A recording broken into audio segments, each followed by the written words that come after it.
We're just going to start with a member from ECHO. I'm the moderator for the ECHO group. ECHO stands for Esquimalt Climate Organizers. And I've been working with Susan Gage, who represents the Esquimalt United Church, the justice team for the church. Now, before we get started, we have a good member from the ECHO team who's going to take 2 minutes to energize you as we start this meeting. Go. If you only knew how exhausted I am. Thank you, Francois. I joined the Esquimalt Climate Organisers last year, about a year and a half ago, and I've met some incredible people. And one of the things we do routinely is begin our meetings with appreciations. And when you really think about that, it makes you quiver. I was born to be a Methodist minister. This used to be a Methodist church. In any case, I just want to appreciate all the people who have stepped forward into the public domain, whether you call yourself a politician, a carpenter, a housewife, I don't care. The people who have stepped forward should be deeply appreciated by us, winners and losers. Yeah, that's right. And I also want to deeply appreciate all of you for moving your bodies out of your homes into a non-virtual reality. There may be people speaking, there may be people participating on Zoom, which of course is wonderful, isn't it fantastic? You could have your friends in Hong Kong look at what we're doing, because we are going gusto. And we would like to invite you to join us. And we'd be very appreciative to have you. So just before we start, I thought if you could just take a few seconds. Oh, I forgot to do it. I forgot to set the timer, Francois. Can I start my 2 minutes now? Just to the person on your right, tell them what you appreciate about living in Esquimalt. Okay, you got 30 seconds.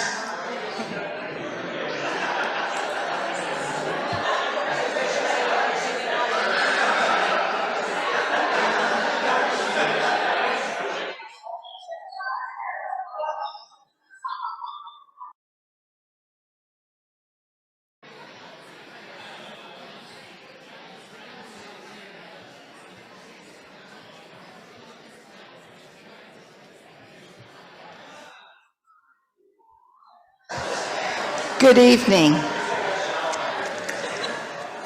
I'm Susan Gage, and on behalf of the Esquimalt United Church Justice Team and the church, I'd like to welcome you into this space. It's wonderful to see this good turnout and to know that there are all of you who are passionately concerned with getting good municipal leaders who are concerned about the future for our children and grandchildren, as well as the immediate future. And I want to welcome the people who are on Zoom, as well as the people who are physically here. It's great that we can do that. I'd like us all to take just a moment to think on and acknowledge that the ground beneath our feet is part of the traditional homelands of the Lekwungen speaking people, who are now known as the Esquimalt and the Songhees nations. And I hope that we can express our gratitude to them by working towards greater justice for the indigenous peoples of this land. So, one important housekeeping detail is that the washrooms in this church are unfortunately all downstairs, and you can access them by this stairway behind me or that stairway where you came in. And if you go downstairs and kind of go over to that corner, I think it's the southeast corner, you'll see signs and washrooms there. And now I'll turn you over to Francois, who will explain the structure of this meeting. Well, I want to thank you all for coming this evening. Your day of glory has arrived because in a representative democracy, these candidates for elective office are beholden to you through their power to vote. These voters here, and I'm addressing this to you, the candidates, these voters are especially important to you because they've come here tonight to find out why you seek to be elected, what you stand for, what policies and actions you want to see enacted, and finally, they want to sense whether you are trustworthy. This particular all candidates meeting has a special focus: the environment. The present global climate change crisis is forcing us first to discontinue practices that increase greenhouse gas emissions, and second, to adopt new sustainable technologies that will enhance our lives and save the planet from extinction. Keep in mind the slogan, think globally, act locally. You, the people, can do this. These candidates must do this for the sake of the work that they do as leaders. So I ask you then to listen to them with both the ears of your mind, but more importantly, to do this with the ears of the heart. Both are important. So, a note about the seating arrangements of the candidates, but you can tell. The first two are the mayoral candidates. The incumbent first, Barb Desjardins, and then Sonia is the challenger just to her left. And the rest are all candidates for the council itself. They are seated in alphabetical order according to their surname. In terms of, so the first part that's taking place tonight will be that each of the candidates will have an opportunity to speak for 4 minutes, and we have a timer who's going to keep this enforced.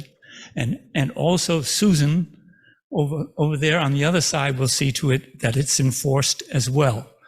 So yeah, we have to keep to the time. Otherwise, when we get to the Q&A, we want people to be able to ask the questions in due course, and we have to keep it restricted just so that more people can really get their questions answered. So they have 4 minutes to make a presentation.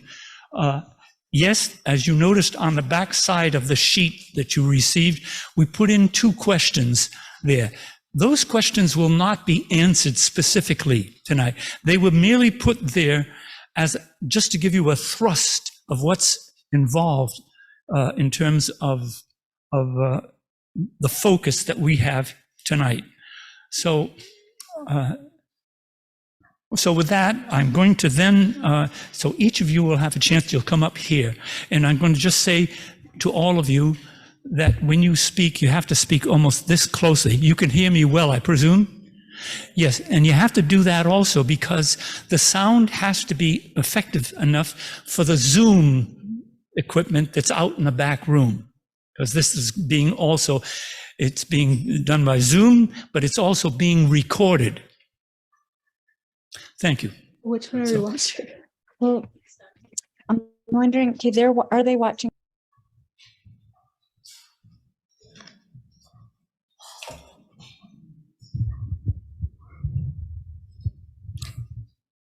Thank you, Francois, and thank you to the organizers, Susan as well.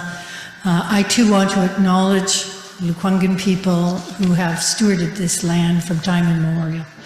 And we are just so blessed to be able to be on this land. Climate change is already affecting us both globally and locally. And so we have to come up with strategies that will action for social, environmental, and fiscal well-being of our community and beyond. Climate actions consist of both reducing emissions and preparing for the impacts of climate change. Climate change is expected to impact our community, both including healthcare, stormwater management, water supply, transportation, agriculture, fisheries, and it will affect every municipal service delivery across all departments. We in local government have responsible for 3 areas of greatest omission challenge, and that is housing, transportation, and waste. Council mitigation actions fall into 3 categories. Infrastructure investments that will enable residents to make lower emission choices. Policy changes that lead to energy and emissions reductions in the community. And outreach, engagement, education, and incentives that inspire residents and businesses to make good choices around energy efficiency. And of all of the things, that last one has been the challenge of the last term because of COVID, and it's so nice to be out here, to be able to engage with people again and work with you rather than in a bubble.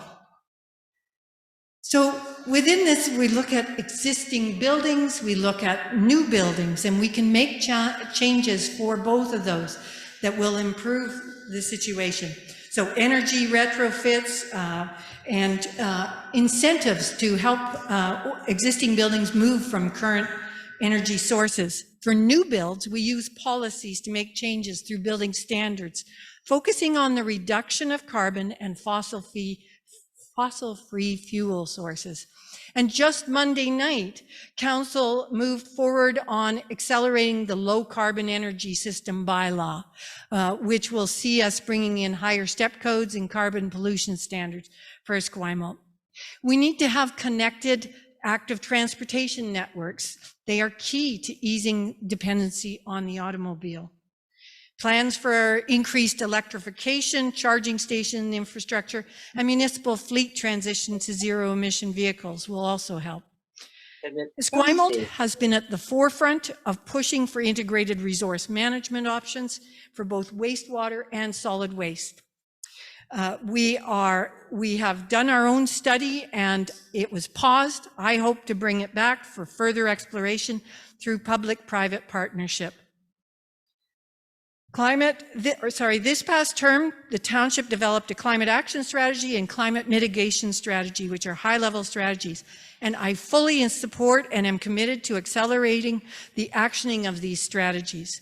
There are costs associated with acceleration, but the cost of not acting threatens our community from an environmental, social, and fiscal perspective. Thank you very much.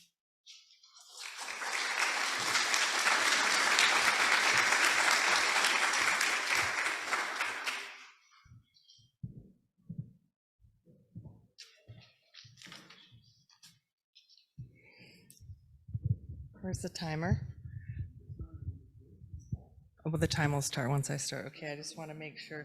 Yeah, I got to get all set up so I don't trip up. Now, okay, thanks for being here. My name is Sonia Gracie, as you know, and yeah, I will. Thanks for the reminder. Here we go. We'll put it like this. Tall folks sometimes struggle. Okay, how's that? Good? Thank you. My name's Sonia Gracie, and I am a white settler of Irish and Austrian heritage from the Mang, Roycroft, and Welsh families. I've been here on Coast Salish territories for over 20 years and here on Lekwungen-speaking people's land since 2002. I want to not only acknowledge the current day families and community members of the Lekwungen people, but also the family members ancestrally that have been in this place where we are now as families and community members. I'm running for mayor because people should have a choice in the leadership of their community. As a nurse and as a mom, and especially as a neighbor, I see the complexities and challenges of today and know that it is all interconnected. When we talk about climate action and when we talk about social justice, we are talking about relationships, and we're talking about putting people and the planet first. My kids, our kids, and our grandkids will inherit whatever it is that we do today. I've been working on climate justice, I'd say, for most of my life. I come from an activist family. I started being engaged here in Victoria as a member of my community association in Vic West, and was elected to Victoria City Council in 2005 and 2008. In that position, I developed what we called the Department of Sustainability at the time. It was the first ever department in the city where we ensured that the social, environmental, and economic factors of our decisions were on all of our templates for all of our council decisions. At that time, I also brought forward the first ever public engagement strategy, because I know that the diversity of voices and the way in which we take people's words and their preferences and their perspectives into consideration in our decision-making is priority. My vision for Esquimalt is that we are a complete, connected, and courageous community, that we are aligned with the region, that we're able to meet our basic needs close to our home, and that we're prepared to respond and adapt today and into future generations. Climate action to me is akin to emergency preparedness. It requires investment and it pays off. A report released yesterday by the Canadian Climate Institute looking at the macroeconomics shows that the climate impact will cost Canadians billions, and it will affect especially working class families. It shows that for every dollar spent, we can save $13 to $15 in costs that are indirect and direct. We need to do what we can now to lower our risks, and we need to prepare for the change that is here and that will continue. It's not either or. I don't think that we're acting in the terms of a state of emergency as has been declared in this municipality. We know that we can respond to emergencies because we did. We responded to COVID. We became nimble, we adapted, we changed, and we moved quickly. I want to bring bold and decisive action that will significantly accelerate the reduction of greenhouse gas emissions and ensure that the community adapts to our climate reality. First, by integrating a climate lens and systems thinking approach across all municipal decision-making, integrating it into how we think and how we do at the city. Second, I want to accelerate the implementation of the transportation plan, adopting a complete streets approach that ensures that streets are designed for us to move in, no matter what our abilities. Third, I want to build for the future, ensuring energy efficiency in new buildings with clear regulation and expectations, moving forward with a deconstruction bylaw, looking at incentives for retrofits. Finally, I think increasing and enhancing the role of community engagement and awareness and inclusion of the diversity of people in our community is paramount. I'm a skilled facilitator, a collaborator, and a communicator with experience working in high-stakes environments. Thank you very much. Sonia Gracie.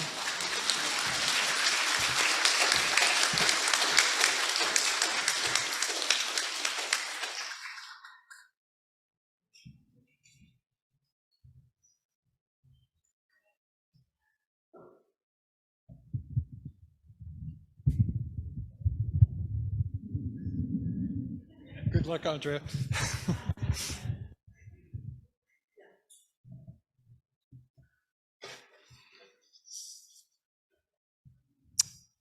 Good evening. My name is Ken Armour, and I'm running even closer. All right. Good. Good evening. My name is Ken Armour, and I'm running for Esquimalt Council as a councillor. As we have our discussion tonight, let us be mindful of the potential implication that our positions will have on Indigenous people, and consider the common interests with our neighboring Esquimalt and Songhees First Nations. I would like to express my thanks to the Esquimalt Climate Organizers and the Esquimalt United Church Justice Team for organizing this event.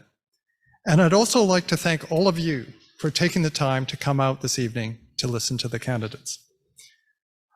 In my short talk, I'm not going to spend a lot of time talking about the damage that climate change is causing, both locally and globally. And I'm not going to spend a lot of time talking about the need to address it. I think we all know that. What I'm going to talk about are some of the actions I've taken over the last 4 years as a councillor and what I commit to doing if I'm fortunate enough to be re-elected. In Esquimalt 2019, in year 2019, Esquimalt declared a climate emergency.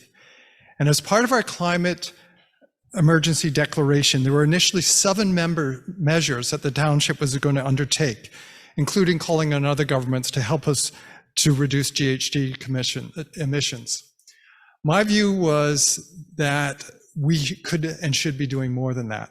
So with my encouragement, we introduced an eighth measure as part of our climate emergency declaration that, and I'll quote it, to move as quickly as possible to create and implement a climate action plan, which the mayor's talked a little bit about, and I'll talk about more in a minute. After 2 years of public engagement and climate analysis, our climate mitigation plan was released in April of this year. If you haven't read it already, I strongly encourage you to do so. It is a very thoughtful, ambitious, and action-oriented document. In July of this year, and the mayor referred to this earlier too, Councillor Morrison and I successfully introduced a motion to have staff develop a report requiring low carbon energy systems to be part of all new building construction. Staff returned with a report on that just this past Monday. And further to that, Councillor Morrison and I successfully introduced a new motion to have Esquimalt pursue an accelerated approach to adoption of the BC Energy Step Codes. I also want to mention some of the social justice actions I tried to undertake over the last 4 years. I was fortunate enough to be chair of Esquimalt Council's local grant committee. And along with my fellow committee members, including Councillor Helliwell, we successfully recommended funding for a range of community organizations that support social justice in Esquimalt. And these organizations include the Rainbow Kitchen, Big Brothers and Big Sisters, the Victoria Sexual Assault Center, and the Mustard Seed Food Bank. In the future, if re-elected to Esquimalt Council, I will focus on the oversight and implementation of our ambitious Esquimalt climate mitigation plan. I think this needs to be a key priority for the next council. I will also advocate for an environmental dashboard that will publicly track our progress in meeting our environmental targets. Thirdly, I'll advocate for a residential tenant relocation assistance policy to help address the needs of tenants who may be displaced as a result of redevelopment. And that could include things like relocation assistance, financial assistance, and moving expenses. Fourthly, I will continue to support social justice organizations in Esquimalt through the provision of local grants. In conclusion, while there may be only so much that Esquimalt can do to address climate change and social justice at the global level, that should not stop us from taking bold steps and being a leader at the local level. To quote Tolstoy, which I don't do often, to quote Tolstoy, let us add our light to the sum of all light. Thank you.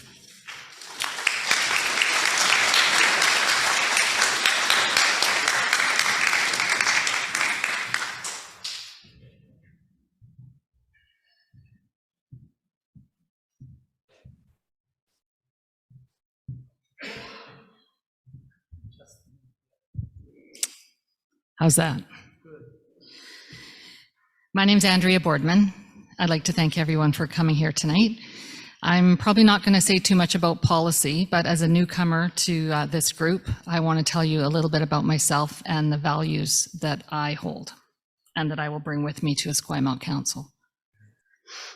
I work as an executive director at Island Health, responsible for logistics and hospital security. I live with my husband in the old Esquimalt area of our township, and we have 2 children, a son who also lives in Esquimalt and a daughter who's a pharmacist, and she's currently living in Nanaimo. I've lived in Esquimalt for almost 30 years. I work from home for the most part, and my husband is a gardener with Esquimalt Parks Department. We own a propane-powered truck, which we purchased specifically because it runs cleaner than gas or diesel. We also own an electric vehicle, and we're currently exploring solar panel options to charge this vehicle to reduce our reliance on hydro. We've had our home inspected, we've replaced all our windows, we've added insulation so we can be as efficient as possible with our use of heating and cooling. We recycle and we compost everything that we can, and we've swapped out our gas-powered lawnmower and leaf blower for electric. As a family, we're extremely committed to reducing our carbon footprint.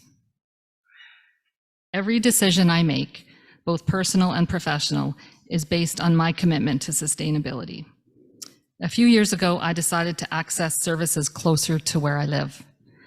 I found a local massage therapist, hairdresser, esthetician, grocer, mechanic, and Pilates studio.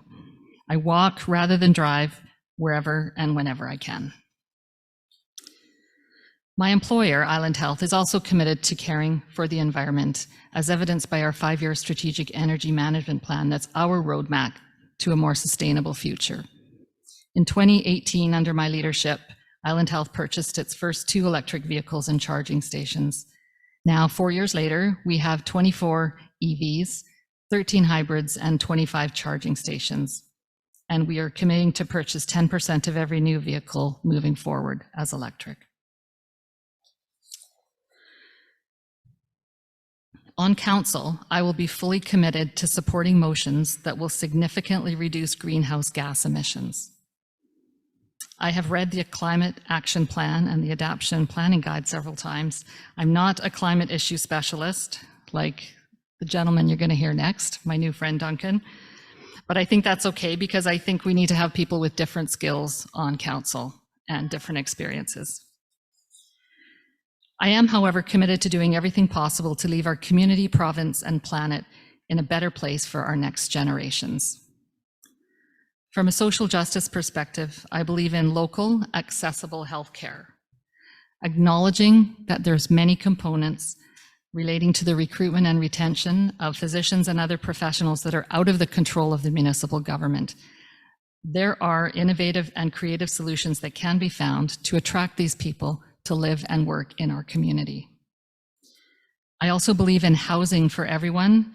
People that work in Esquimalt need to be able to live in Esquimalt. A healthy local workforce will allow businesses in our community to thrive. And finally, I believe in community service. As either mayor, councillor, volunteer, resident, or employee, there are many opportunities to get involved. Our diverse and vibrant culture is what makes Esquimalt an exceptional place to live. Thank you for your time.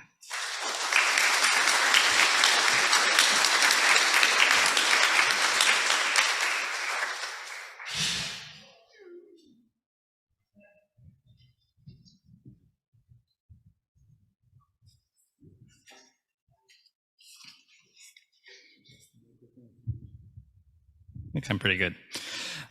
So thank you very much. My name is Duncan Cavins. Thank you to the organizers. I faced it.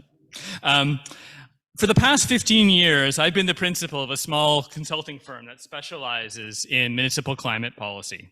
I've worked with stakeholders, staff, and councils across BC and Canada and helped write award-winning climate plans and analyzed how best to meet ambitious carbon targets.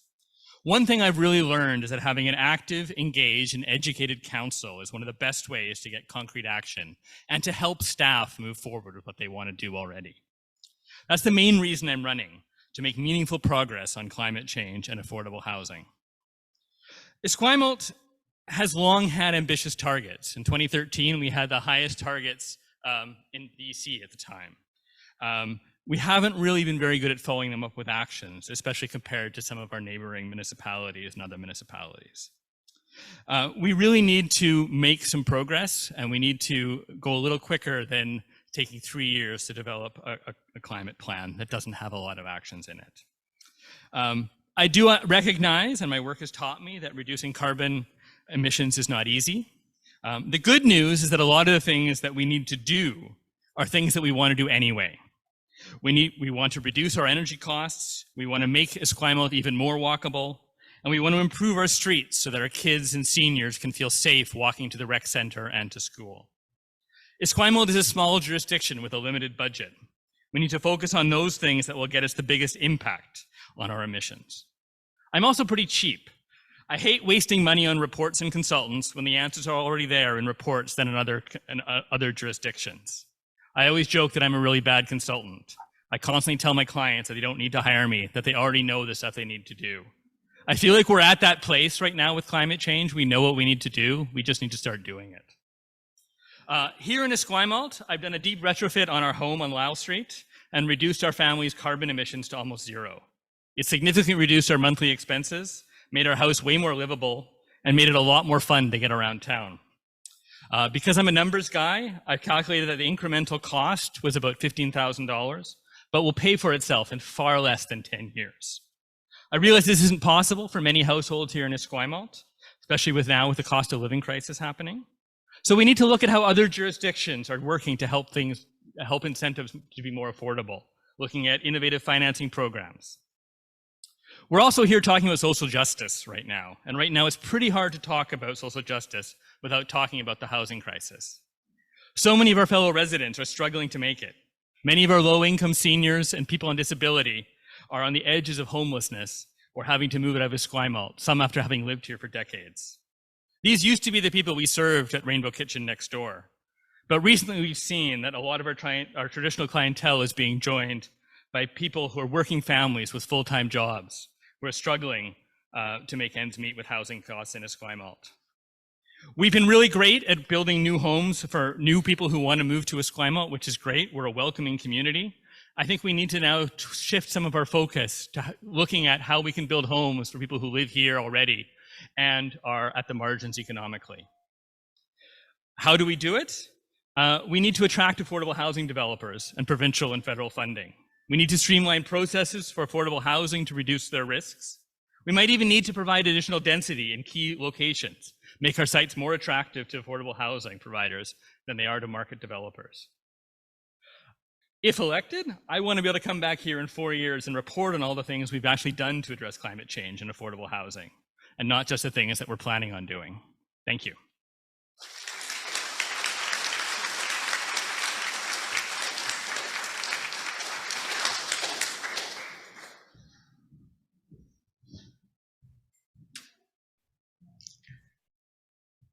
Good evening, everyone. I feel like it's now my role to defend council after Duncan's remarks. No, I'm just joking. I honestly, I think I agree with them. And I think that we're very fortunate in Esquimalt this election that you have 9 people, 2 for mayor and 7 for councillor, that I think are substantially aligned on the really big issues like climate change.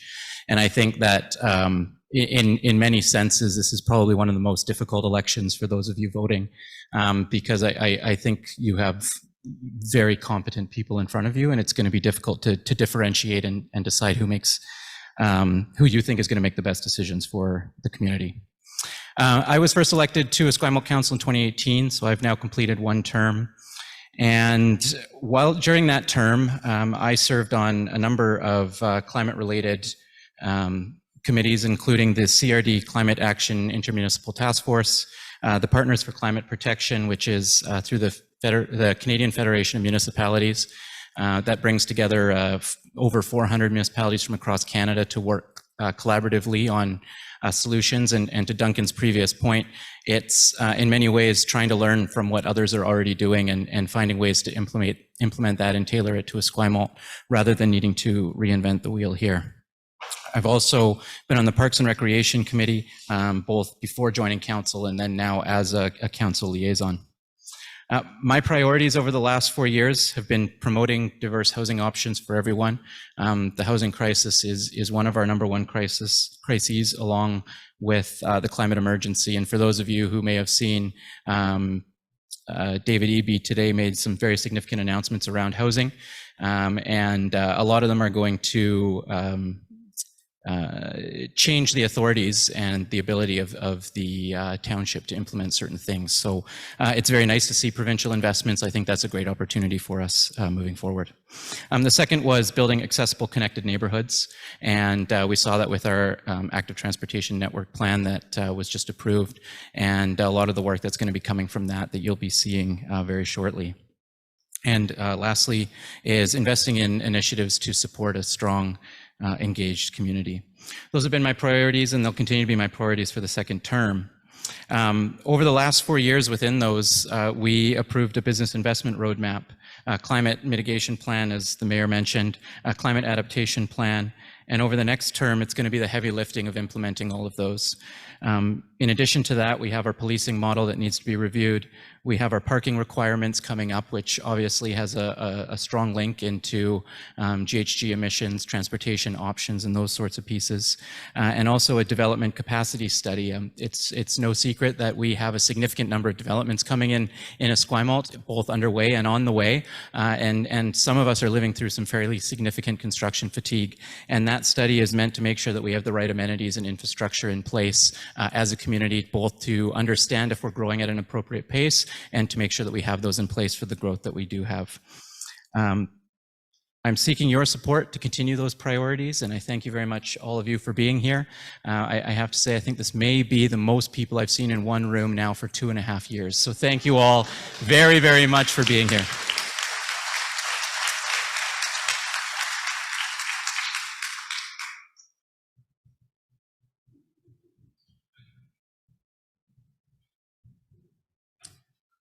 Well, thank you everyone for coming. I also wanted to add my words of territorial acknowledgement to the Lukwing peoples, the Esquimalt and Songhees nations, for allowing us to gather here tonight on their traditional lands.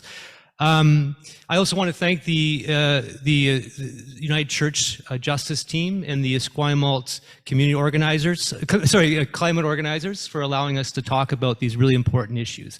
I'm going to try and be really brief because a lot of it's already been covered, which I had in my speech, so I'm going to put my speech aside for a bit here and thank the others for mentioning a lot of the things that needed to be said, and hopefully we'll have more time for some questions if I'm really quick. But I just wanted to say that my name is Tim Morrison. I am in my third term on Esquimalt Council, and what I've loved most about the 11 years that I've been on council is all the people that you get to meet, all the people across, the diversity of people across our community that you just get to connect with. And we're all kind of committed to one thing, just doing what we want for Esquimalt, which is to make Esquimalt the inclusive and the welcoming place that we're so proud to host. So in terms of my own background, I also, in addition to being a counselor, I work as a communications specialist. So I'm always kind of thinking about how can we message things? How can we engage the community in what it is that we're trying to govern and move our community forward together? I've also, been a school trustee. I've been a teacher. I've been a journalist. I've been a world traveler, travel guide, and a travel writer. I've been to over 80 countries on 6 continents during my lifetime. But Esquimalt is my home. It's our home, and I care so deeply for how it is governed. And what probably, when I think about social justice, as others have mentioned, what probably disturbs me the most right now about our home is that those who grow up here cannot afford to buy their own homes here. That was always the Esquimalt way. This was the affordable part of the region where you could grow up and buy your own home and be able to walk over and visit your parents and your brothers and sisters and everybody else around town. That's not possible for so many of us. In Esquimalt, we're doing our part. Council has, as we speak, added over 1,000 housing units to help with the supply. Now, that's not the only answer, as others have said. We have to look at what that supply entails. And we need to have, especially the next term, focused on the affordability aspect. And part of affordability also is like, if you're actually fortunate enough to be able to get your own home, then you got to maintain the cost of living. And we know inflation is out of control. We know what the cost of groceries are and everything else. One thing that council can do is think about our property taxes and think about every decision that we make has an impact on our residents and their ability to pay. We have to keep that front and center all the time. Now, speaking of costs, I think it was Sonia who mentioned I wrote it down because it's very new, but we're also talking about climate change, a very important topic, climate emergency. So let's just talk about how much of an emergency this is. The new climate report just came out this week. Sorry, I'm gonna move this down. From the Canadian Climate Institute, saying that it would cost by 2025, $25 billion annually on our Canadian economy. So what does that tell us? It tells us that it's much cheaper to deal with climate emergency today, in fact, yesterday, than it will be in the future. That's why, as recent as this week, as others have mentioned, Council has decided to move ahead of the timelines and ahead of the standards set by the provincial government. We are going to put in place the greenest possible building codes for our community. Now, in terms of what we can do individually to reduce our own carbon footprints, it's one of the questions that they ask. I just want to tell quickly that I literally use my footprint to reduce my carbon footprint. I walk from work, and I actually take the bus, the 26 bus to Uptown where my office is, and I walk home every day. It's great exercise. I feel great by the time I get home, but that's how easy it is to reduce your carbon footprint. Thank you. Bye.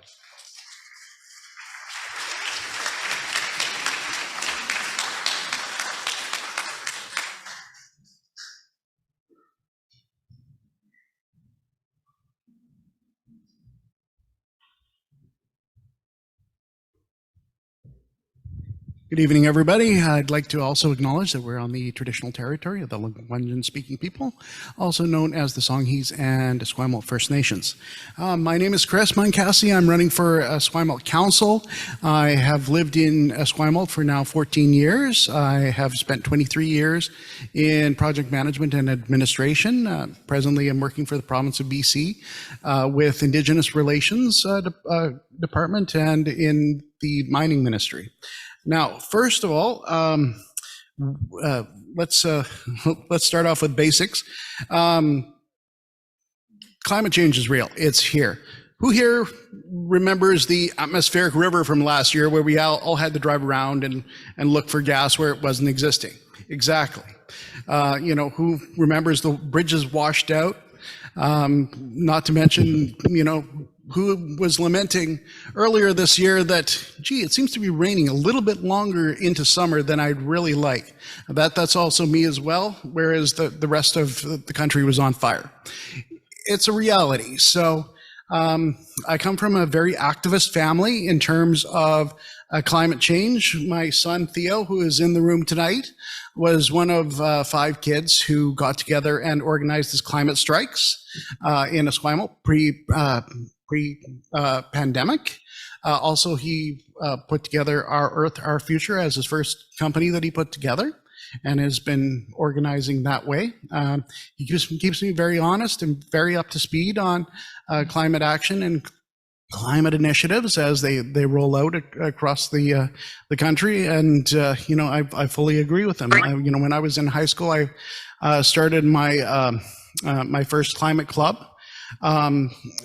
And that has grown and it still exists to this day. I'm not a young guy, as you can see, gray hair here. These things are all really great to build on and expand on. And I'm glad to see that we are moving in the direction that we are on climate change. I encourage things like electric vehicles, Indigenous partnerships with people who still have a strong relationship with the earth. I think these are good directions. This building is famous for diversity and inclusion, noting the mural that was just released this weekend. I'm certainly support social justice issues like diversity and inclusion. I support the active transportation plan that was very well researched and certainly got a lot of community input, and we have a solid plan in place. I've sat for 3 years on the Advisory Planning Commission as a commissioner, and with that, I'm running out of time.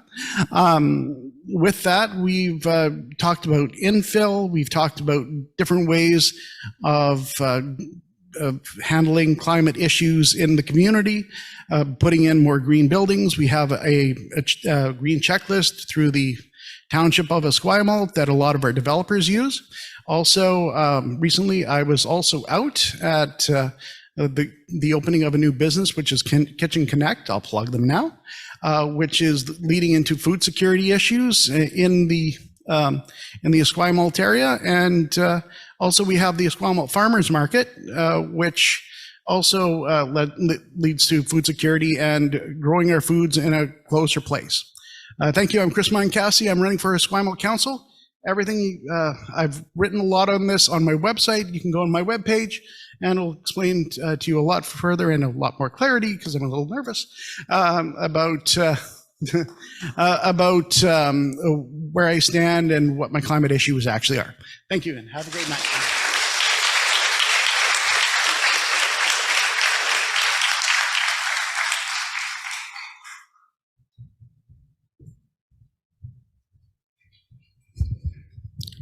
All right, there we go. Good evening, folks. I want to acknowledge that we are gathering here today on the traditional territories of the Lekwungen-speaking people, today known as the Esquimalt and Songhees First Nations, and I want to thank them for allowing me to be here in front of you today. My name is Darlene Rochford, and my pronouns are she and her. For those who don't know me, I wasn't born in British Columbia. I was born in Pictou, Nova Scotia. The environmental standpoint out there is quite different than the West Coast, to say the least. Born and raised in a town of industry, my dad worked at Michelin Tire for 30 years. There was a pulp mill in my town. And the pulp mill in my town not only caused long-term effects on our environment, but also the physical health of people living there. I went from 3 inhalers a day, struggling breathing, and literally after 2 years of no longer living there, I was down to 1 when I lived in Ontario. And then when I moved to British Columbia in 2006, by the end of 2006, I wasn't on any inhalers. And I actually, for a long time, didn't put 2 and 2 together because it was just such a norm out there. I know that the solution to this problem that we face can only be found if we get together and face this common goal. I will start with saying I'm not an expert on environmental issues. My social justice activism has just started with the environment. Recently, I've been elected to the BC Government Services Union. My apologies, we've recently changed our name for the BCGU, PE committee as the Community Health Services rep. So I take a look from a healthcare perspective on the lens in our environmental footprint. At this body, we focus on looking at environmental issues through a lens that centers with working people and vulnerable people. Because we know that while climate change affects everyone, it will also not affect everyone equally. As a regular transit user, I know that a transportation plan that is affordable for everyone is a plan we need to continue working on. We need to make taking transit affordable to everyone in the region and throughout the CRD. As well, that coming from the West Shore is more manageable for frequency. For anyone who has ever had to travel this road, whether it is on transit or by car to their work, it gets pretty congested. We need to work with big employers in the CRD to offer more affordable transit passes for all workers. I will say, as an Island Health employee, probably one of the proudest things is that I have an extremely affordable transit pass that is not yet for casuals, but for all regular staff. And people are starting to use it more regularly, and you're seeing that for people on the 15 going to and from work every morning. We need to ensure we have free and effective charging stations, or free and efficient charging stations around Esquimalt as more and more people make the transition as well. I know that we cannot become static when moving forward to green technology. We need to be ensuring as technology gets better that we as a municipality are also purchasing the best tools that will ensure we are lowering our greenhouse gas emissions. I know as a healthcare worker that with COVID-19, if government really wants to get collaborative on a municipal, provincial, and federal level, that we can make it happen pretty damn fast. So I don't know that why we're still fighting with each other on different levels to make this positive change for the environment, that quite frankly, this is still an issue. So I will commit to bringing forward ideas that ensure we're bringing down our greenhouse gas emissions. I will always be available for open dialogue. This will include working with the ECO and folks in the community, Esquimalt United Church Justice Team, and as well as anyone in the community who wants to get together to effectively bring forward that change. For me, I want to make sure that I leave my community in the best possible conditions it's in for not just you folks and myself here today, but for any generations that are here to come. I will be sticking around afterwards as well, because I do recognize we only have like 50 minutes for questions. So if anyone wants to chat more, please come chat. Thanks.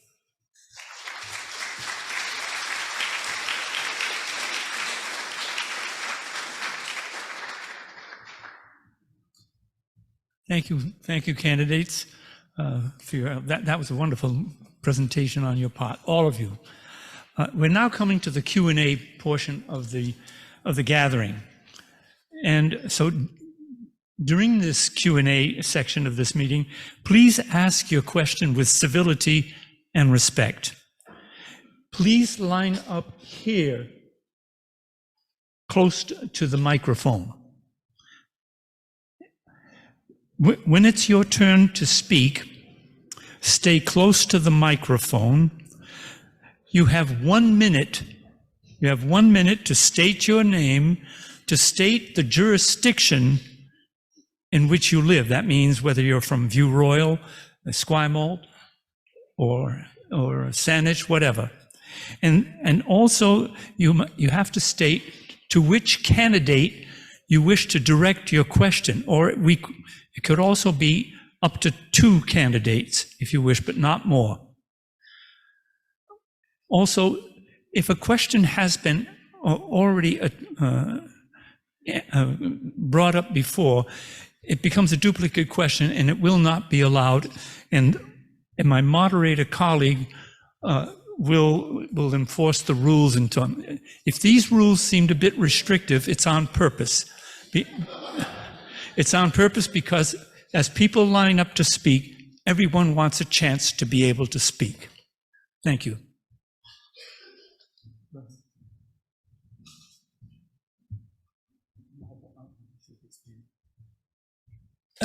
The candidates have a maximum of 2 minutes to respond to any question. That's all. You have 1 minute. Hello, I am Hillary Strang from West Bay Residents from the West Bay Residents Association. I'm on the board, and I'm addressing my question to the 2 mayoral candidates. On abundance evidence of how much mature, on how mature tree canopies mitigate effects of heat and soil erosion due to climate crisis. The trend in Esquimalt seems to be that the development proponents express the desire to preserve mature trees on sites and then to accommodate the already approved building footprint, actually remove them, even trees designated by the township as protected. My question is, while acknowledging the urgent need for affordable housing and densification in Esquimalt, how will you increase Esquimalt's tree canopy and protect beneficial mature trees on development sites?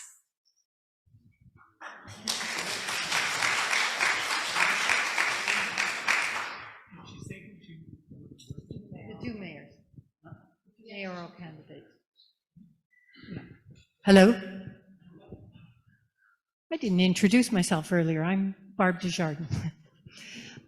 In terms of the tree canopy, it's very important that we provide, have the developer understand the need for trees wherever we can keep them. Unfortunately, sometimes we can't. And so what we have done is ensured that we have a replacement value of at least 3 to 1 tree. The other things that we are working to ensure is that there are cutouts for parking areas such that that would allow the root balls of mature trees to stay.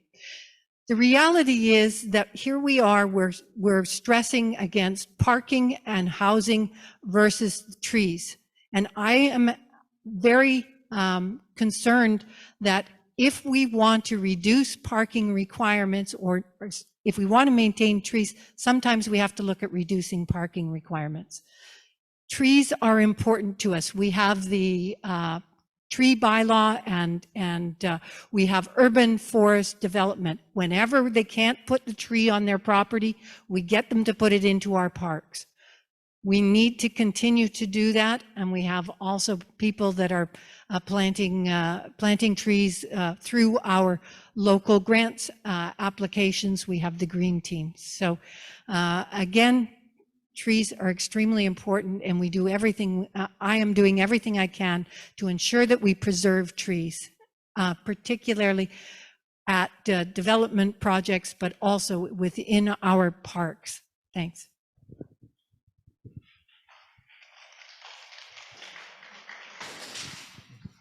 Thank you for the question. I'm not sure, there you are.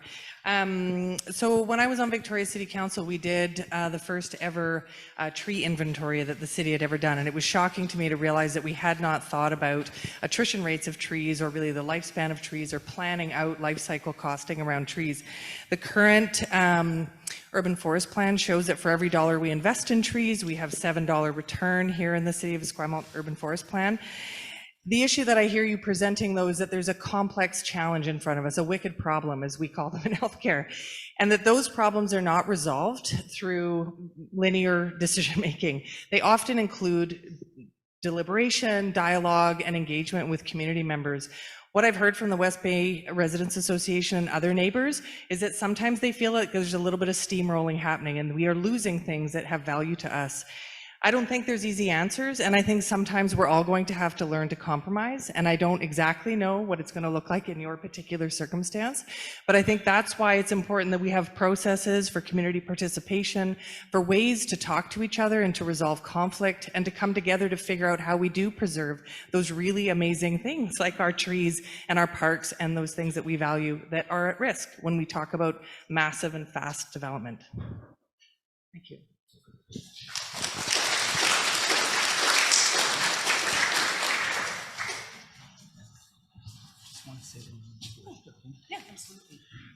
We want the questioners to keep the questions short, no preambles and no commentary, just the question.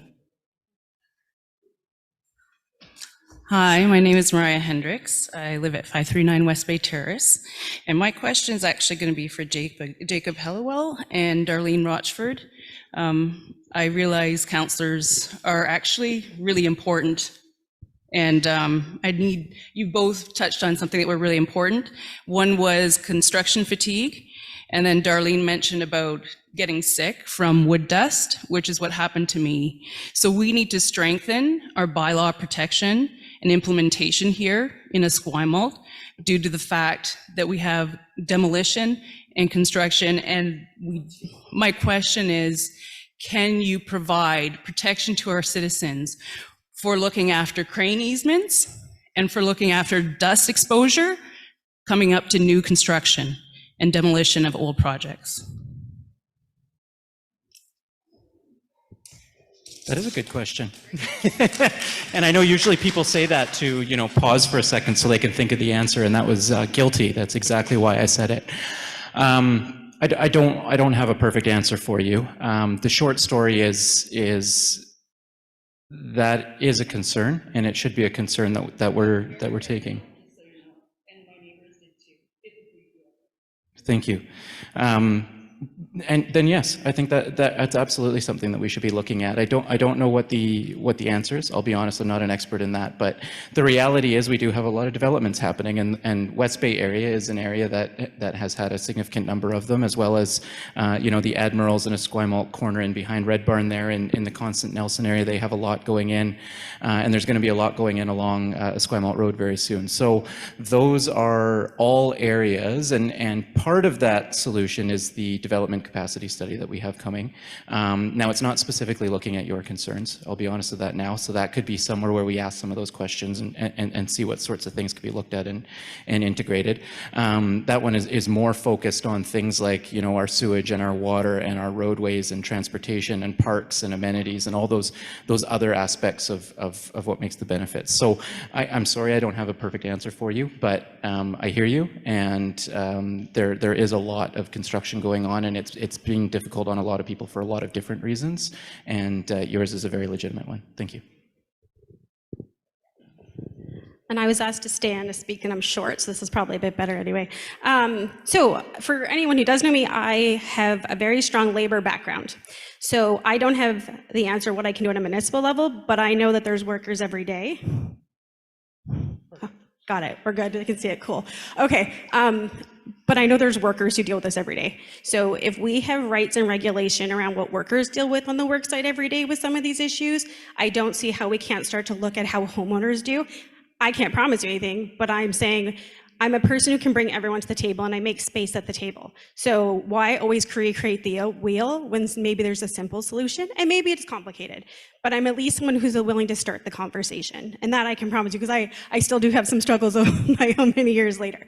And if you want to stick around and chat afterwards, please do, but I can promise you that I will fight for people's health and safety, whether it's at the work site, because I am the president of Labor Council, if anyone doesn't know, but in your home, because at the end of the day, workers go home, have a right to go home, just like you have a right to go home, to work and be safe. It's not really much different, so. Can I answer that question? You tried to break the rules.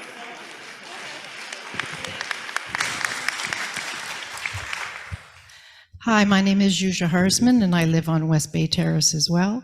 And I would like to ask the question to both mayoral candidates.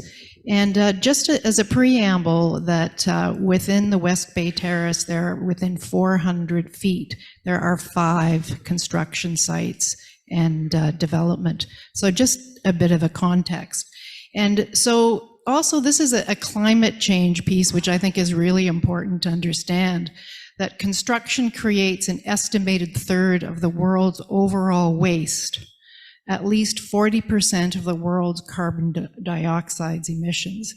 And so I guess the question is, our council can actually create a large systemic change, which is what is needed around climate change, because the small pieces that we do are important, but they're tiny. So given this statistic, what is the role of the municipality on dealing with this specific climate piece, which is huge?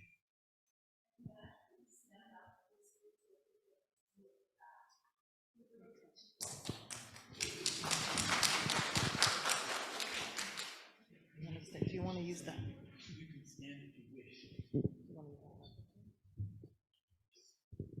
Thank you. I just want to clarify that the question is around the waste that is produced from construction sites. Thank you. We are we're looking at deconstruction, and we have been working toward making that a requirement of developments as we've seen what is going on in terms of demolition. There is so much that can be recovered, and if anyone has been watching the public safety building, they have been taking it down layer by layer, and that's deconstruction, where you can make use of the waste and whatever can be recycled is being recycled.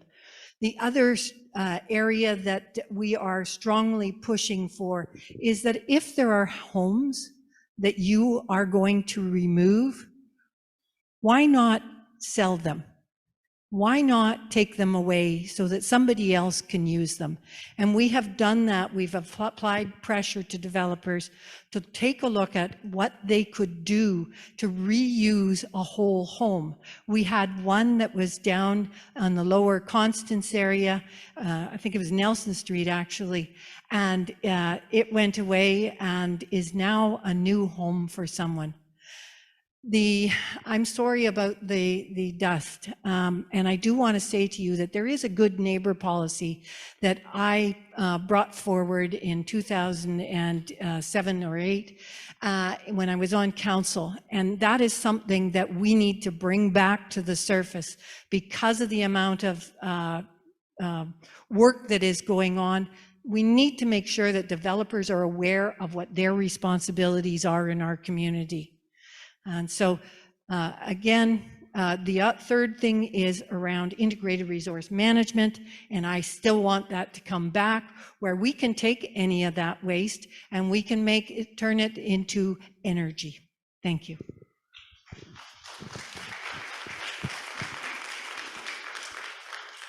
Feels a little awkward standing right here, but I'm going to do that. So as it stands, Esquimalt does not have a deconstruction bylaw. Other municipalities do, and it is shown to create break-even costs for developers. And the more we invest in the demolition bylaw and learning about demolition technology, the more we are going to be able to do it. So I think the sooner we act, the better it's going to be. Secondarily, we don't do mitigation planning for neighborhood impact, and I think that's something that would be important. I don't totally understand how we can be in such a massive development period with development on almost every corner of our community without having done some consideration for what the impact will be on neighbors, whether it's sound, light, dust, whatever it is. And it doesn't have to have complex solutions. I've heard from people that maybe just an air purifier or a little bit of support with noise mitigation can make a massive impact. The other thing is sometimes I think neighbors just want to be considered in advance, and sometimes it's just a conversation that's required to make sure that there's nothing that's going to impact them in the development period. I think there's a lot we can do. I am a registered nurse, and I know that sometimes the impacts of these sorts of things aren't necessarily felt in the moment, but they can accumulate over time in terms of stress, emotional distress, whether it be lung impact distress. And so I just want to make sure that we take this as seriously as any other public health concern, because I do think there's things that we may not totally understand. Thank you.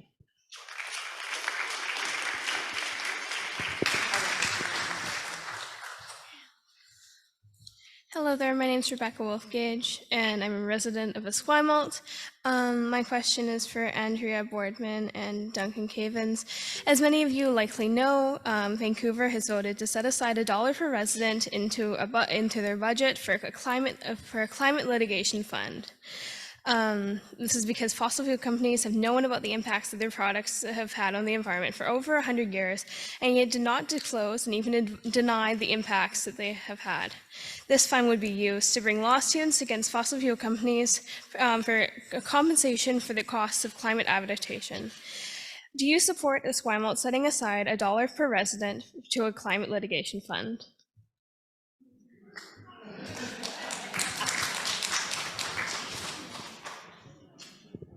Is it on? Is it on? Okay, I put it down. Thank you for the question. I'm acutely aware of the lawsuit and the campaign around that. I'm of two minds of it, to be honest. One of them is that it's a really important thing that we work as a society to hold companies and groups accountable for what they've done in terms of climate.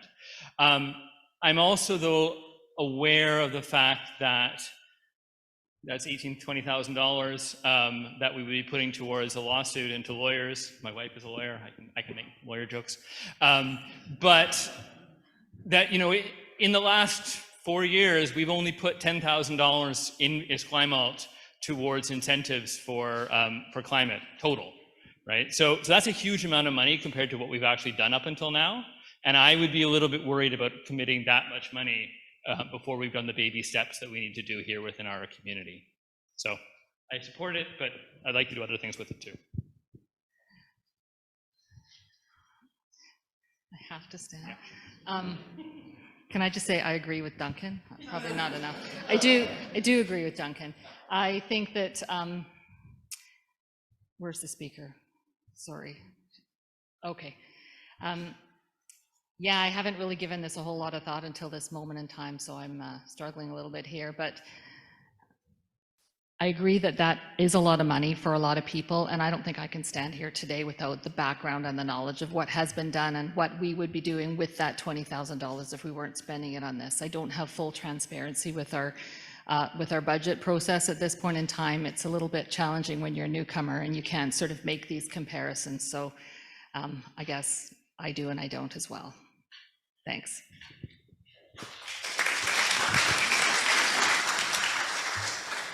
Hey, this is going to be interesting. Hey, I'm Nick Haley. I live just over there, here in Esquimalt. When the comparison of the last two censuses came out, or my question first is to the mayoral candidates both. When the comparison of the last two censuses came out, the mayor, her worship, expressed surprise that our population had decreased, and I thought that was surprising in and of itself. I wasn't surprised whatsoever. It has become an increasingly and shockingly expensive place to live. I myself work at Country Grocer, and I know of very few people there who work there who are able to afford to live here. And I would just like to ask the mayoral candidates what, going forward, they would do to help mitigate not only the crippling expense of the working class, but also the landlords who, far from slumlords, are usually retirees trying to supplement their standard unchanging income with these, and we're both suffering together. How would you handle that? How would you make it better for both of us?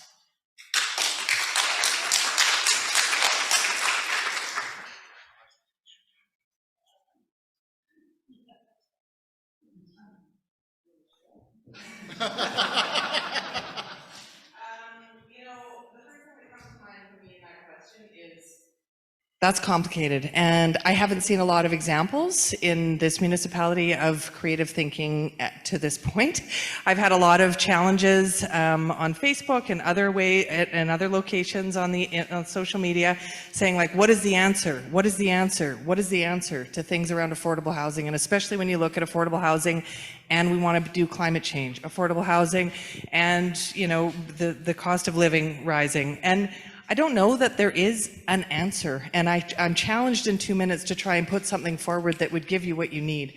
But what I would say is what I said earlier, is I think there are opportunities in the way that we engage together to think creatively and to look at the opportunity to engage the Songhees and Esquimalt nations in innovation and exploration of different economic development opportunities, in increasing the self-worth of this community and saying, like, hey, we have value and that we want to attract businesses and innovative, creative thinkers to our community so that we can grow and increase our tax base. There's many aspects to the answer. I don't think any of it's simple. And I think that hopefully the number of people that are here today will continue to participate in solution finding, especially if we are able to host forums and invite folks to come and join us in the problem solving.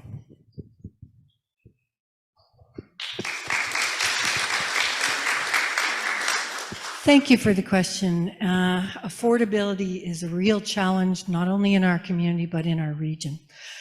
I am committed to continuing to bring forward housing across the spectrum.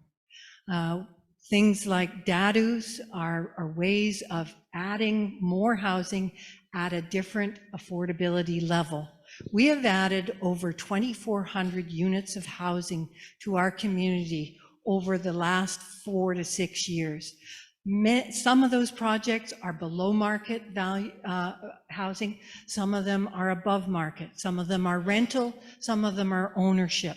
We have secondary suites, we have added the DADU. So as long as we can continue to add and make sure that there is a variety of housing options for people, that will help to have more places for people to afford and stay. In terms of your comment about the census, I did a lot of research after that. And what I found out is that, in fact, we have added all of those housing units, which one would think if you added 2,400 people, one per unit, we would have grown significantly. The challenge was that we have added them on paper, they weren't built yet. And so when the census came around, they hadn't been included. But we had taken some houses down. And so we lost 100 people. I would predict that that's going to be very different next time. Thank you.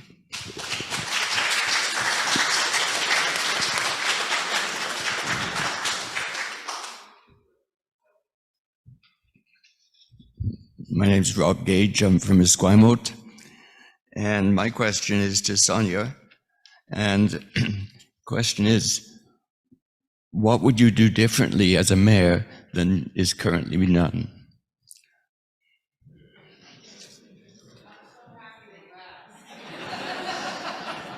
Sorry, is that, oh yeah, it's on, sorry.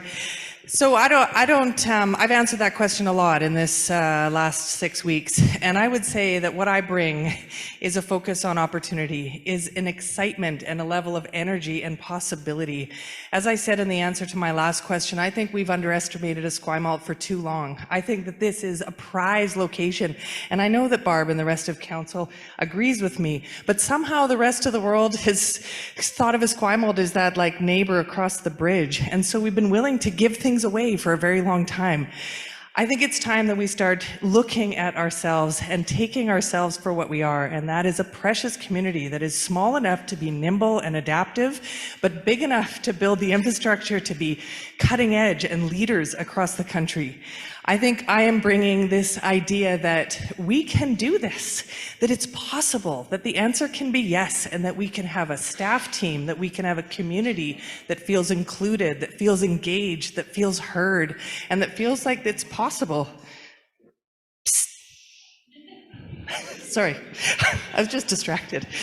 I feel like I'm bringing a new energy, and I feel like I'm bringing a different type of experience, having been on a Victoria City Council, being a registered nurse for over 20 years, being a mom of 2 kids that are challenged in beautiful, beautiful ways, and the way that I'm connected throughout this community. I see so many faces, and I can't wait to get to know more of you. Thanks for asking.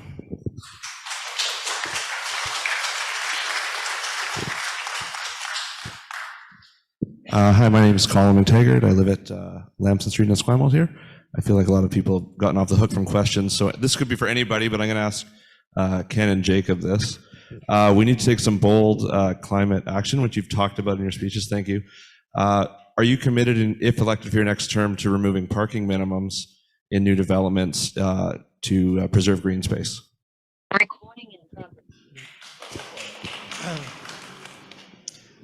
Thank you very much for the question. And I don't know how many people watch that many council debates, or I don't know how many people watch council debates around new developments.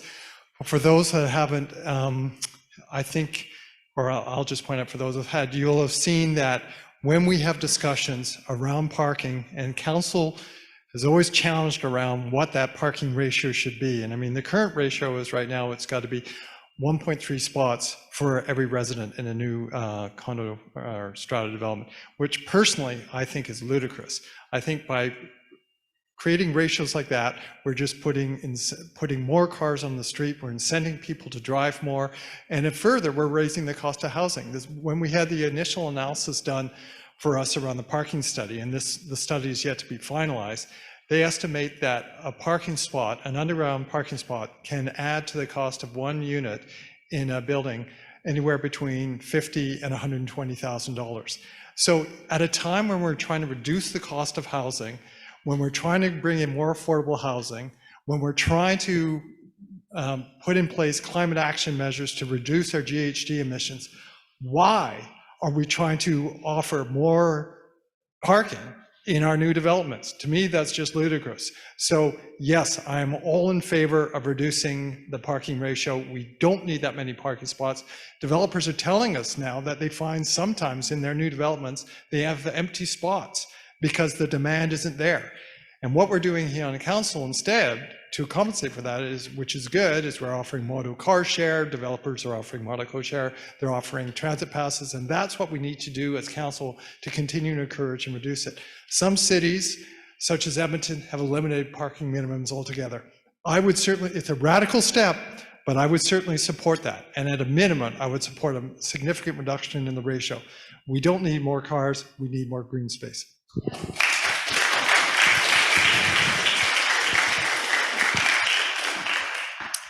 Just for the record, I think Tim still is completely not had to answer a question yet. So if anyone else is looking to spread around the love, same with Chris. I agree in substance with Councillor Armour, and I'll say again, as he mentioned, for those of you who follow along, we do usually have 5 or 6 people that sit at the back in every single meeting. They know that parking is probably the most contentious thing that we deal with around the council table, and that may sound a little bit silly, but it's also a really good sign that we're more or less aligned as a community on what the big challenges are and how we need to navigate them, that parking is the most significant one. And I think we've actually done a really good job of being practical. We probably see, 100 housing applications or development applications a year, and I can probably count on one hand how many we actually enforce the minimum parking bylaw. So we gave a variance probably to almost every single development that came in, and the variance is always to go down, obviously, because the bylaw is the minimum.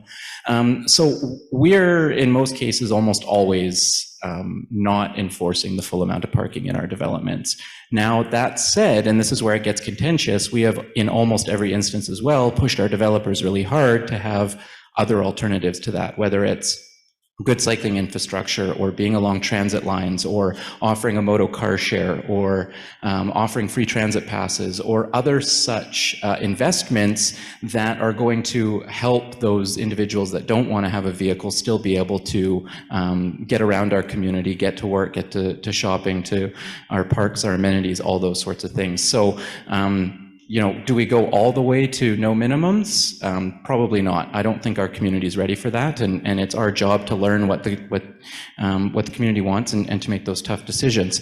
But do we continue to push our developers to rationalize parking and to provide those other alternatives for people? Absolutely, and we've done that, and I think we should continue to.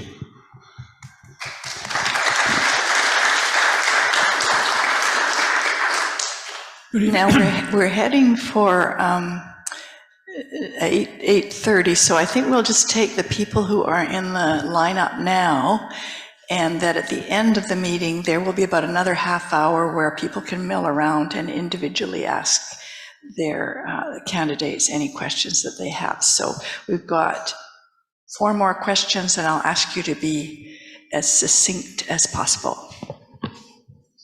Good evening. My name's John O'Riordan. I'm a Esquimalt taxpayer. My question is to the 4 incumbents. Esquimalt took the lead a number of years ago on integrated resource management. 20% of our carbon is embedded in waste.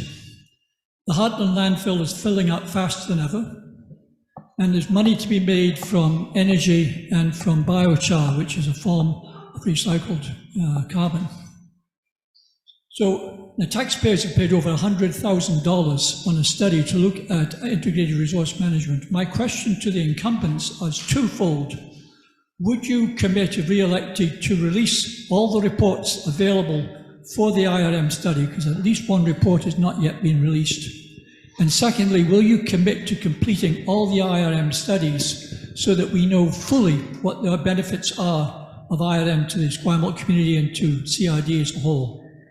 Now, John, the rule is you can only ask two people, candidates, so could you choose which two? Mayor Jaron and Tim.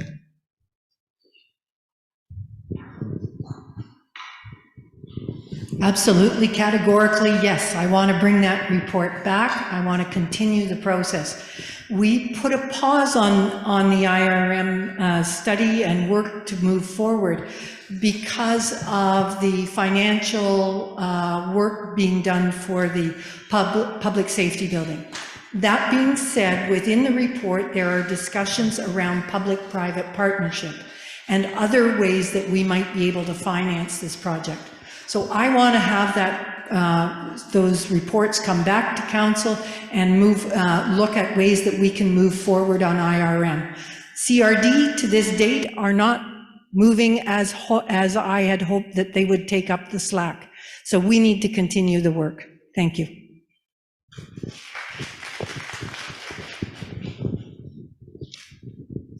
Thank you. Yeah, I think the mayor pretty much answered the question. The only thing I would add is that there's operations of the municipality, which is our staff, and then there's the governance, which is your voices on our council, all 6 councillors and the mayor. And sometimes there is a bit of, I won't say tension, but there's a bit of a tug of war where staff are deciding that maybe we shouldn't be moving forward with this. And it's the job of us as council, as the oversight on behalf of the community to say, no, that's not good enough. The community wants us to move forward, and we want to move forward. So it's very important that the next council that you choose are going to be the individuals that understand that and understand how to do it appropriately, professionally, respectfully, but ultimately move policies forward that staff may not be all that comfortable with at this time. And so I just said that phrase, at this time. I actually moved the amendment when we did have the pause to add the word at this time so that we could leave the door open, as the mayor said, to move forward when we're ready to do so. So thank you. It's very much a priority. Thank you.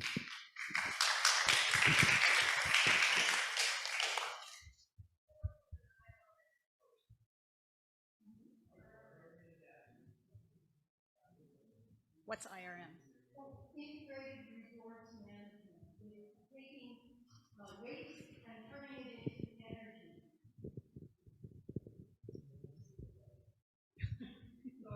Detached auxiliary dwelling unit. Thank you. My question is going to be for Darlene, because you're the only counselor around here that I don't know, and the only candidate, sorry. Sure, I will, and Duncan as well.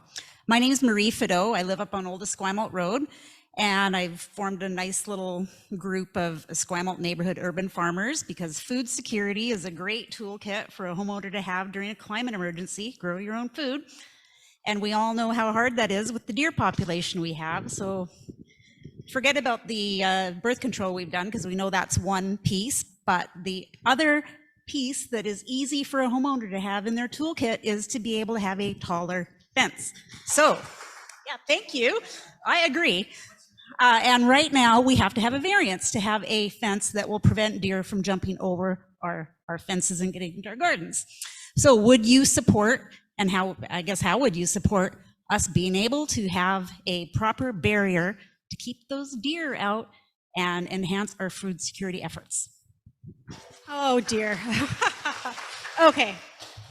I won't even talk about the deer issues. I have a much different thought on that. So on the fence issue, with them being 6 feet, I'm indifferent about it, right? I won't lie. So 6 feet for a fence is pretty reasonable, but as someone who lives unhealed, I also have a deer issue. They're eating my front bush and killing them, right? Like it's dead. So I can appreciate for gardening, whether that's just food security or people who want to have a nice front yard to put different trees on it and put some more stuff in the environment, right? So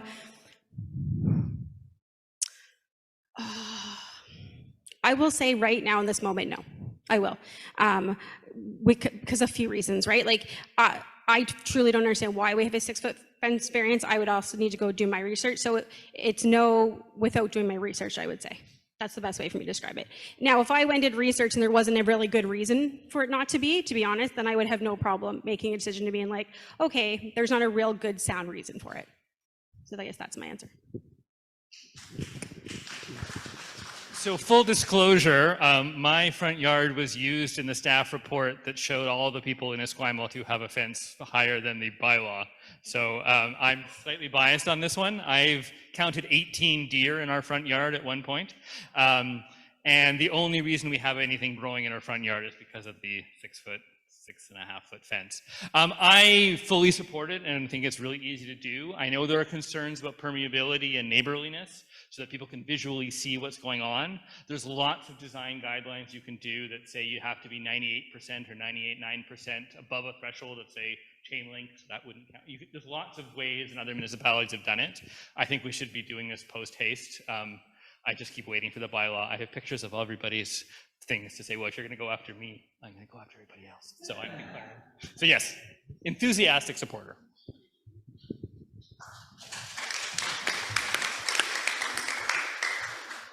Hi, I'm TJ Scher. I live down on Lamson Street. My question is for Ken and Duncan.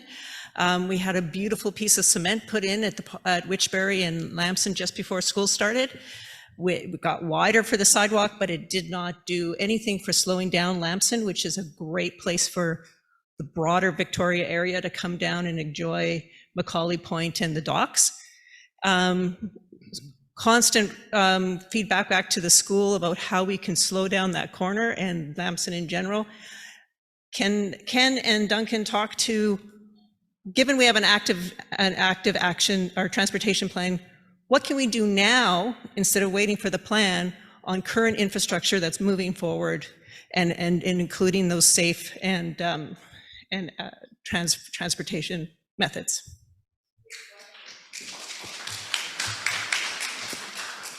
Thank you for your question. It is a problem on Lamson. It's a problem on Lyle too. There's some of us have met with some of the residents on regarding the corner of Lyle and Macaulay, which is a problem because the school's right there. There's a stop sign there, but people aren't necessarily stopping, or there's, in some cases, they're not even slowing down. The municipality has taken some steps. They've tried to better highlight the fact that there are stop signs there. They've put pylons along there. They've put speed monitoring signs, because it's not just the problem with stopping or not stopping, it's speeding on there as well. Those are all legitimate concerns. Yes, we are bringing forward an active transportation plan. Yes, we are looking at improvements to the Lyle corridor.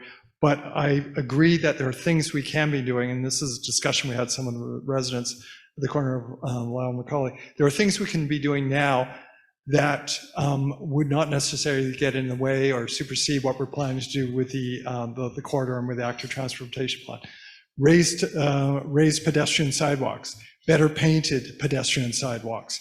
There's a number of things that aren't overly costly, that aren't going to impact on our ability to take other steps in the future, because it is a real problem. And, you know, as I was there with some of the residents, I myself, and I know other councillors did, observe the speeding and the running stops. So there is actions we definitely have to take. I mean, these are our kids. So, you know, this is something that we can't simply say, well, we've got another plan coming. We need to take action now. So thank you for raising that.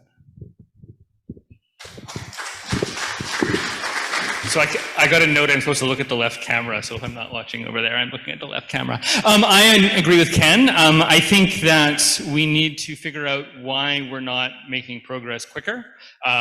It's been discussed on Lyle Street for close to a decade, and we've had money allocated from the amenity fund for at least 4 years, and we're just going to get some lights in. I think the tender supposedly has been accepted, and it's coming. There's going to be a light. This is weird, not talking to the questioner. But there's going to be a light at the corner of Witchbury and Lamson as part of those improvements. They've been coming for a couple of years. My big question is why, if they're going to spend a lot of money on the concrete on that intersection to improve the sidewalk, why they didn't make it tighter and try and slow down the traffic as well. And what I've proposed is every other project in the municipality goes through committees of stakeholders, of people with expertise. When a developer comes, they have to go to the Advisory Planning Commission, the Design Review Commission. When a parks project comes up, it goes through the Parks Committee. Why don't we have a committee similarly for engineering? And so when our engineering proposal plans to do sidewalk improvements, they have to go and actually talk about that to a group of residents and also experts, pedestrian advocates, disability experts, cyclists, kids, and actually have to justify their plans. Because as we know, when we talk about things, we make better decisions. And I feel sometimes like this is the way we're doing it, this is the way we've always done it, that's how we're going to do it. And I would like us to try and change that tone. So, thank you.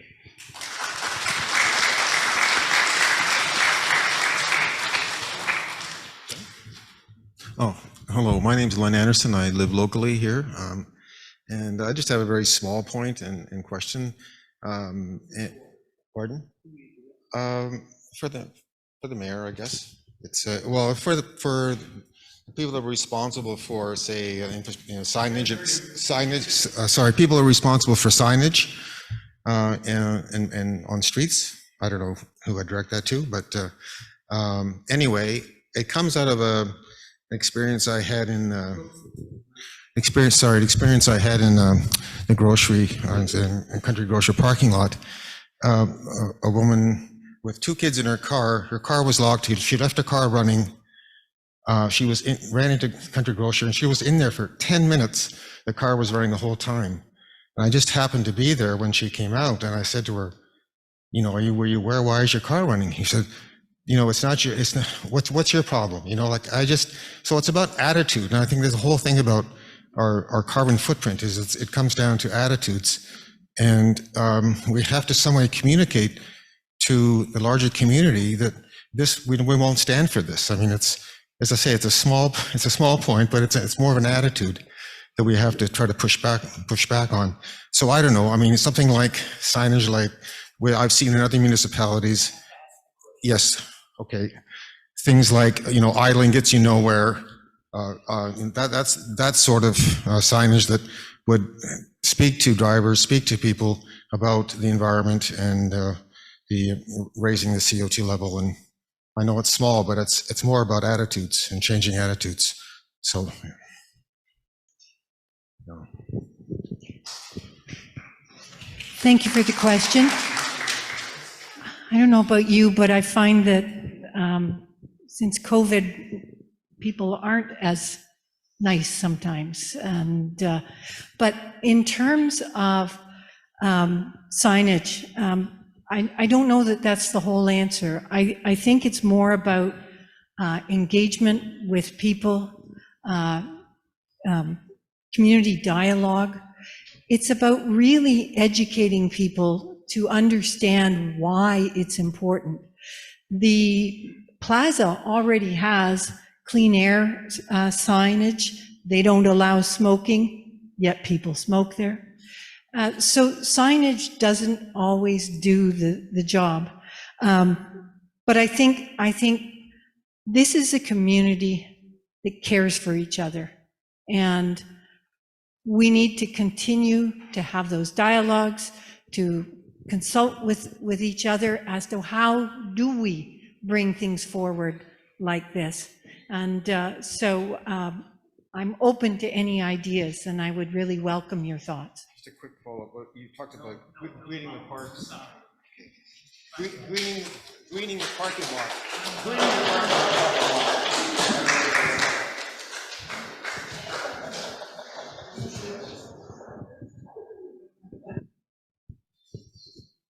Okay. Okay, I was thinking someone else was going to take that question, but we are at the end of our time now of our formal meeting. I'd like to thank you once again for coming, and I think this has been a really, really informative meeting for all of us who are here. Thank you to all the candidates, especially for being willing to come here and answer questions, and I know it's not easy. So I'd also like to thank our Zoom guy out there, Al, and our sound guy, Bill, and all the volunteers who had different roles, like the ushers and everything. And oh yes, our timekeeper, let's not forget her. So I think that we'll keep the place open till about 9, and I think most of the candidates are willing to be around so that you can individually ask them questions if you still have some questions. And please, all of you, get out to vote and get your friends, family, and neighbors out to vote too.